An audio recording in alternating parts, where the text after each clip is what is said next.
धन्यवाद अशोक जी। मंच पर आसीन ब्रिगेडियर दलाल सर, कमांडर पवन कुमार सर, त्रिपाठी राजेश कुमार त्रिपाठी जी, सुबोध जायसवाल जी, कुमारपाल शर्मा जी और अशोक जी। और मैं बहुत अच्छा वक्ता तो नहीं हूँ, बट कोशिश करूँगा कि कुछ जो मेरे से उम्मीद है वो मैं उसको पूरा करूँ। अशोक जी ने ज़्यादातर मुझे मौका दिया है धन्यवाद ज्ञापन देने का, लेकिन आज आज धन्यवाद ज्ञापन से पहले बुलाया है तो धन्यवाद ज्ञापन मैं यहाँ नहीं दूंगा। मैं इससे पहले स्वागत करना चाहूँगा सभी 53 नाराकास इकाइयों का जो यहाँ पर उपस्थित हैं और जो किसी न किसी तरह से हमारे कार्यक्रम करने में सहयोग देते रहे हैं, और ख़ासकर जो 5 हमारे इकाई हैं CWC, NSIC, NBCFDC और ECIL, जिन्होंने ये कार्यक्रम को यहाँ सुचारू रूप से चलने में हमारी मदद की। थोड़ा सा अपने ऑर्गेनाइजेशन के बारे में बताऊं। 1980 से शहरी आवास और शहरी विकास मंत्रालय ने इस उपक्रम की शुरुआत की थी। उस समय आवास की काफ़ी एक कहते हैं कठिनाई थी, क्योंकि पैसा नहीं था और हमारी ज़रूरतें ज़्यादा थीं। तो किस तरह से हम कम लागत में अच्छे मकान लोगों को दें, तो ये डिज़ाइन और वित्त पोषण 2 तरीके से हमारा एक रोल उन्होंने बनाया, और वहाँ से हडको 1980 से शुरुआत हुई और तब से लेकर आज तक विभिन्न क्षेत्रों में हडको ने अपना योगदान दिया है। 4 मुख्य स्तंभ जो हमारे हैं, पहला है वित्त पोषण, जो कि आप किसी भी प्रोजेक्ट्स को देखिए, चाहे वो पानी हो, चाहे बिजली हो, चाहे आप शहर का विकास करना हो, या एयरपोर्ट हो, या पोर्ट हो, या आपको केंद्रीय भंडारण की तरह का आपको बनाना हो, तो सभी में हडको का योगदान रहा है इन विगत वर्षों में। और पहला आपने देखा होगा प्राइवेट एयरपोर्ट हडको ने बनाया, पहला BOT का प्रोजेक्ट हडको ने किया। तो कुछ ऐसी चीज़ें हैं। पहला दिल्ली गुड़गांव एक्सप्रेसवे जो था वो हडको का था, दिल्ली नोएडा टोल ब्रिज। काफ़ी आप देखेंगे तो किसी ना किसी रूप में शहरी आवास और शहरी विकास में हमारा योगदान रहा है। दूसरा वर्टिकल है डिज़ाइन और कंसल्टेंसी, जिसमें कि हमने न केवल विभिन्न क्षेत्रों में अपनी कंसल्टेंसी दी और बल्कि डिज़ाइन भी किया। एक बिल्डिंग जिसमें आप बैठे हैं, इंडिया हैबिटेट सेंटर, ये भी हडको का एक योगदान आप कह सकते हैं। और लाल किले के आसपास पहले बहुत गंदा रहता था और वहाँ पर बसें खड़ी रहती थी, पानी भरा रहता था। वो पूरा रीडिज़ाइन हडको ने किया था, आगे और पीछे, लाल किले के आगे और पीछे कई पार्क्स बनाए हैं। कुछ चुनिंदा प्रोजेक्ट्स हमारे आर्कियोलॉजी सर्वे ऑफ इंडिया की बिल्डिंग, जिसको प्रधानमंत्री जी ने अभी हाल ही में उसका अनावरण किया था। तो ये दूसरा हमारा स्तंभ है। तीसरा स्तंभ है हमारा ट्रेनिंग एंड कैपेसिटी बिल्डिंग। तो ट्रेनिंग ऐसा नहीं कि हम अपने लिए ट्रेनिंग करते हैं, बल्कि जिस ऑर्गेनाइजेशन को वित्त पोषण किया है वो किस तरह से उसको उठाकर लाएं कि वो खुद अपने समर्थ हो जाए, अपने वित्त क्या कहना चाहिए, फाइनेंशियल मैनेजमेंट के लिए। तो उस तरह से ट्रेनिंग की है। कई प्रदेशों में पूरे कमिश्नर्स और पूरे उनके अंडर द कमिश्नर के नीचे जो भी होते हैं उन सबको भी ट्रेन किया है, जिससे कि हमारा एक कार्यक्रम सुचारू रूप से चलता रहे। और चौथा और आखिरी हमारा है कॉर्पोरेट सोशल रिस्पॉन्सिबिलिटी, जिसके अंतर्गत हमने कई सारे अस्पतालों को, इस बार अस्पताल का हमारा है हॉस्पिटल एंड न्यूट्रिशन, ये हमारा थीम है, जिसमें हमने कई अस्पतालों को काफ़ी महंगी इक्विपमेंट्स दी हैं, और कुछ में हमने उसके इम्प्रूवमेंट के लिए, जैसे एम्स दिल्ली में, उसके इम्प्रूवमेंट के लिए भी हमने CSR में ग्रांट दिया है। तो ये 4 हमारी प्रमुख स्तंभ हैं जिस पर हडको आज खड़ा है और ऐसे ही आगे चलता जा रहा है।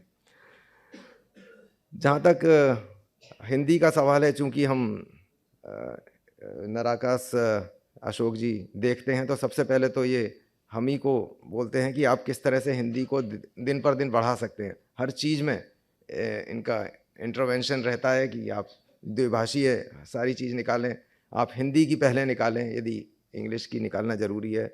हमारे सारे जो भी बिज़नेस एक्टिविटीज़ हैं, सब में हिंदी का वर्जन है।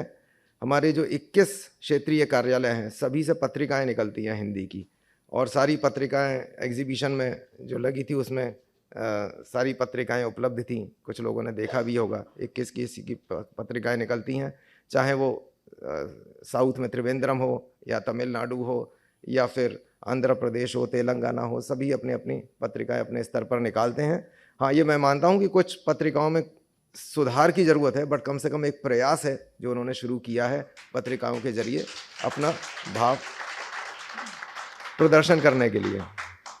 तो ये थोड़ा सा जो हिंदी के सुचारू रूप से प्रचार प्रसार के लिए जो कार्य हो रहा है उसके बारे में मैं जानकारी देना मैंने जानकारी अभी दी है आपको।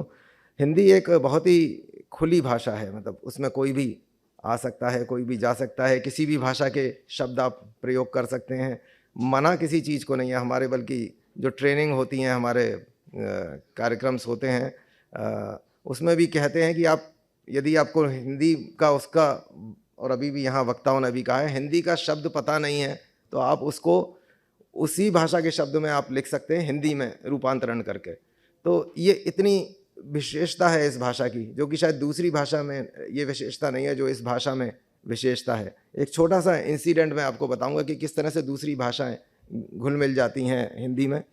एक बार मेरा सौभाग्य हुआ प्रयागराज जाने का। प्रयागराज गया था मैं, तो वहाँ सुबह उतरकर, उस समय चलती थी रात को एक रेल चलती थी, सुबह प्रयाग पहुँचती थी। मैं उतरा वहाँ पर, मैं बाहर निकला, मेरे को जाना था विश्वविद्यालय। तो मैं बाहर निकल के रिक्शे वाले से बोला, मैंने कहा विश्वविद्यालय चलना है, आपको पता है? तो उसने कहा विश्वविद्यालय कहाँ है, मुझे पता नहीं है। मैंने कहा भाई कितने दिन से आप रिक्शा चला रहे हैं, आपको विश्वविद्यालय पता नहीं है? उसने कहा नहीं साहब, मेरे को पता नहीं, आप रास्ता बता दोगे तो मैं चल पड़ूंगा। मैंने कहा भाई मैंने भी रास्ता तो मुझे भी नहीं पता है, आप मतलब आसपास पूछ लो कि यहाँ यूनिवर्सिटी कहाँ है। तो उसने कहा अरे साहब ऐसे हिंदी में बोलो ना, आप यूनिवर्सिटी, आप तो पूछ रहे हो विश्वविद्यालय।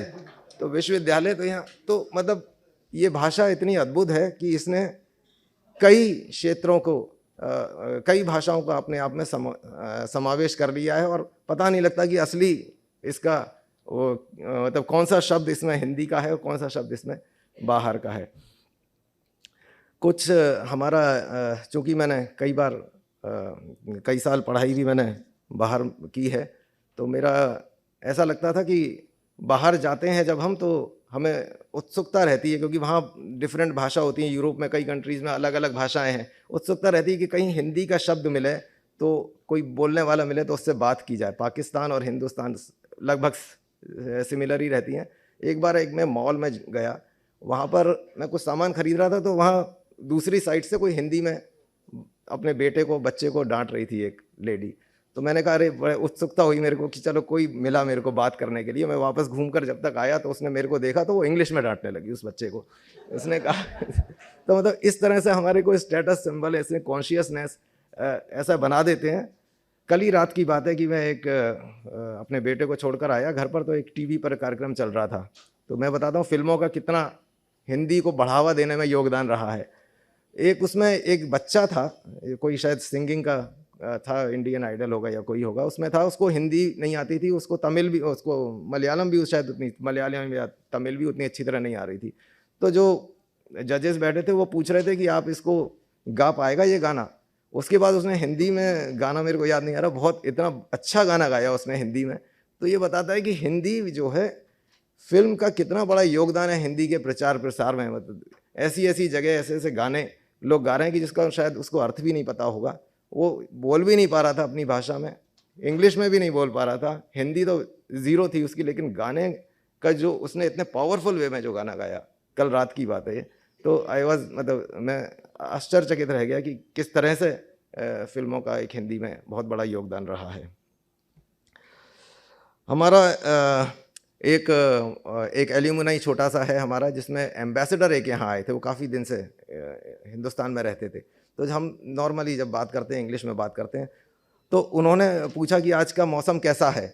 मैंने कहा कि आपने हिंदी, उसने कहा हाँ मैं हिंदी सीखा हूँ, क्योंकि मेरे को इंटरेक्ट करना पड़ता है यहाँ अपने ड्राइवर से, अपने, और मैं चाहता हूँ कि मैं 1-to-1 इंटरेक्शन। तो वो सारा, वो हिंदी सीखते, इतनी पावरफुल लैंग्वेज है, जैसे कि मेरे से पहले वक्ता कह चुके हैं, इतनी पावरफुल लैंग्वेज है, इतना उसका विस्तार है, इतना वो अपने आप में समेटे विभिन्न भाषाओं को, कि हिंदी को यदि हम आगे बढ़ाएं तो हमें ये देखना है कि एक तो हमें जब हमारे शीर्षस्थ नेता तक हमारे हिंदी में बात कर रहे हैं, हिंदी में भाषण दे रहे हैं, बाहर जाकर हिंदी बोल रहे हैं, तो हमें इसमें इसको लागू करने में या इसको व्यवहार में लाने में कोई तकलीफ़ नहीं होना चाहिए, और हमें इसमें प्राउड फीलिंग होना चाहिए। कई बार किसी बड़े होटल में हम देखते हैं सिर्फ इंग्लिश में ही बात की जा रही है, ऐसे तो तुच्छता की भावना नहीं आनी चाहिए कि हम हिंदी में बात करेंगे तो चाहे वो जिससे आप बात कर रहे हैं, जो आपका डेस्क मैनेजर है या जो आपका वेटर है, उसकी क्वालिफ़िकेशन शायद क्या होगी, 10th 12th ग्रेजुएट या कुछ इस तरह की होटल मैनेजमेंट में किया होगा, वो शायद उतना समझ भी नहीं पा रहा हो आपकी इंग्लिश जो आप बोल रहे हैं, बट फिर भी हमें ऐसा लगता है कि शायद इंग्लिश बोलकर हम हमारा स्टेटस हमारा बढ़ा रहे हैं। ये ध्यान रखिए कि कम से कम व्यावहारिक रूप में हम अपनी भाषाएं किस किस तरह से आगे बढ़ा सकते हैं, किस किस तरह से ला सकते हैं। हमने कुछ अपने हमारा ERP सिस्टम है, हमारा ऑफिस है, उसमें धीरे धीरे हम इंग्लिश की जगह हिंदी के भी चीज़ें ला रहे हैं। हालांकि हमारे सॉफ्टवेयर सभी हमारे पास सारे इंग्लिश में हैं। कुछ मोबाइल फ़ोन्स आए हैं जिसमें द्विभाषी हैं, हिंदी और इंग्लिश में आप कर सकते हैं, बट यहाँ पर भी एक टेक्निकल पॉइंट ऑफ व्यू से ज़रूरी है। कुछ देशों में आप जाएंगे तो वहाँ का जो सॉफ्टवेयर होगा वो उनकी लोकल लैंग्वेज में, खासकर यूरोप में लोकल लैंग्वेज में मिलता है। यदि आप उसको इंग्लिश में कराना चाहेंगे उसके लिए एक्स्ट्रा आपको पैसा देना पड़ता है। जबकि हमारे यहाँ आप देखेंगे कि कंप्यूटर्स में चाहे ऑफिस हो, चाहे आपका विंडोज़ हो, सारे इंग्लिश वर्जन हैं। इसको कोशिश करके धीरे धीरे जो हम ऑफिस में ला रहे हैं, शायद ये भी बहुत जल्दी ही हमारे हिंदी भाषा में भी मिलने लगेंगे। और मैं आशा करता हूँ कि यहाँ से जो भी आप 1-2 चीज़ें मैसेज आप लेकर जाएंगे, उसको आप अपने व्यवहार में लाने की कोशिश करेंगे, और हिंदी को आप इसी तरह से बढ़ावा देते रहेंगे। मैं अपने शब्द को, वाणी को विराम देने से पहले 4 लाइनें वाजपेयी जी की कहना चाहूँगा। तो वो आपने शायद सुनी भी होंगी पहले भी, फिर मैं दोबारा रिपीट करूँगा उनको। बाधाएं आती हैं आएँ, घिरें प्रलय की घोर घटाएं, पाँवों के नीचे अंगारे, सिर पर बरसें यदि ज्वालाएं, निज हाथों में हंसते हंसते आग लगाकर जलना होगा, कदम मिलाकर चलना होगा। तो जब तक हम कदम मिलाकर नहीं चलेंगे तब तक हम अपने हिंदी को आगे नहीं बढ़ा पाएंगे। धन्यवाद।